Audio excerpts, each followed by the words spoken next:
May buntag sa tanan, salamat sa pagtanaw. Mag-in English ta para kasabutan ng magtanaw. If ever na ang magani magtanaw natong dili kasabot og Bisaya.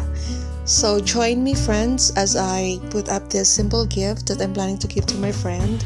I use an empty alcohol bottle and tiny plant from my bamboo plant and some leftover ornaments. I'm also adding some chocolates there.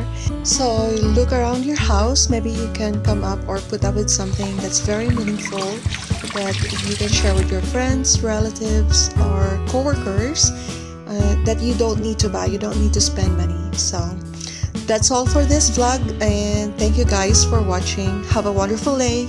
Bye!